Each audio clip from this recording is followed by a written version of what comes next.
Alors, je rassure tout le monde, on ne veut pas orienter les élèves dès la maternelle, mais Parcoursup est un outil utile.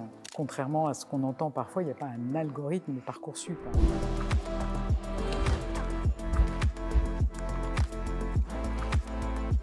Bonjour Elisabeth Borne. Bonjour. Nous souhaitions aborder Parcoursup, la procédure nationale d'admission dans l'enseignement supérieur. Parcoursup qui ne semble pas faire l'unanimité aujourd'hui au sein du gouvernement. Quelle est, vous, votre position à ce sujet en tant que ministre d'État, ministre de l'Éducation nationale, de l'enseignement supérieur et de la recherche? Alors, ma position, c'est de dire que Parcoursup est un outil utile pour rapprocher les demandes de centaines de milliers de jeunes. C'est même 1 million de jeunes qui ont déposé des vœux cette année d'offres de très nombreuses formations. Je mesure à quel point c'est stressant de remplir ses vœux pour Parcoursup, mais je pense que le sujet, ce n'est pas l'outil, c'est le process d'orientation. Et c'est notre responsabilité d'avoir un véritable parcours d'orientation en amont pour que le moment d'expression des vœux sur Parcoursup soit moins stressant pour naturellement les jeunes et pour leurs parents. Donc je pense que le sujet est moins l'outil lui-même que tout le processus qui va permettre à un jeune de découvrir en amont les métiers qui lui plaisent et ensuite les formations vers lesquelles il doit s'orienter. Malgré le travail des équipes nationales, Parcoursup reste un symbole de stress pour beaucoup de jeunes, vous l'avez dit. Est-ce que vous envisagez des changements au cours des prochains mois? Alors, vous avez vu que l'outil, on l'adapte année après année, en particulier pour que les jeunes qui font un vœu puissent apprécier les chances qu'ils ont d'avoir une réponse positive à leur vœu, en offrant, notamment c'est la plateforme Avenir, des informations sur les métiers auxquels mènent un certain nombre de formations. Donc c'est un outil qu'on enrichit sans cesse. Je pense que à côté de l'outil, je le redis, hein, la réponse, elle est aussi beaucoup dans la construction d'un véritable parcours d'orientation qui doit commencer bien avant le moment où on exprime ses vœux. Effectivement. Parmi les critiques de Parcoursup, la question de l'algorithme et du tri aléatoire des élèves revient souvent. Quelle est, vous, votre réponse à ce sujet?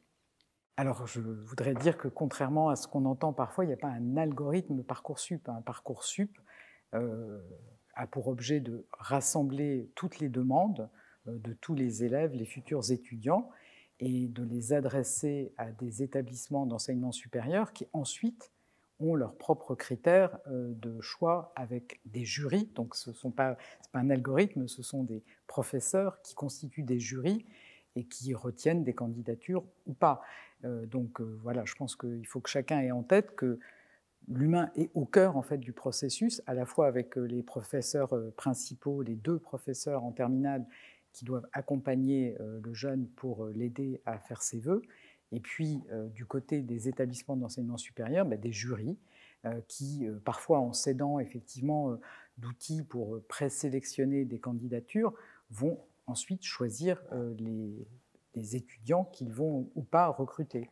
Au-delà de la plateforme Parcoursup, il y a aussi la question de l'orientation, vous en parliez. Justement, à ce titre, vous disiez récemment qu'il fallait s'y intéresser dès la maternelle. Qu'entendiez-vous par cela?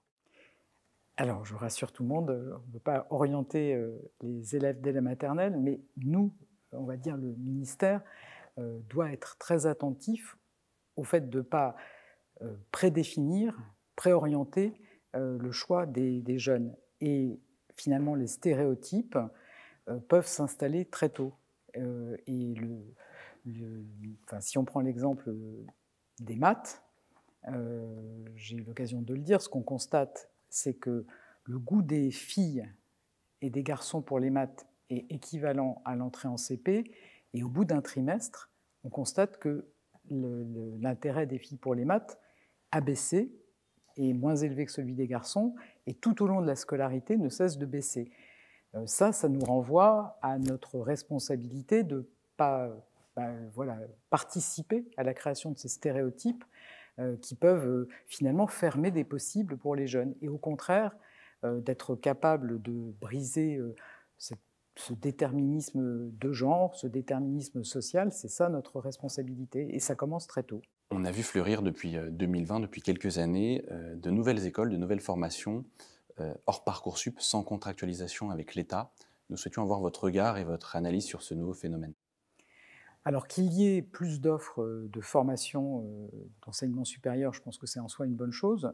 Par contre, ce à quoi on est attentif avec le ministre de l'Enseignement supérieur et de la Recherche, c'est que ce soit des propositions de formation de qualité, que la pédagogie soit adaptée, qu'on n'ait pas une formation uniquement distancielle, par exemple pour devenir cuisinier. Vous voyez, vous faites ça chez vous.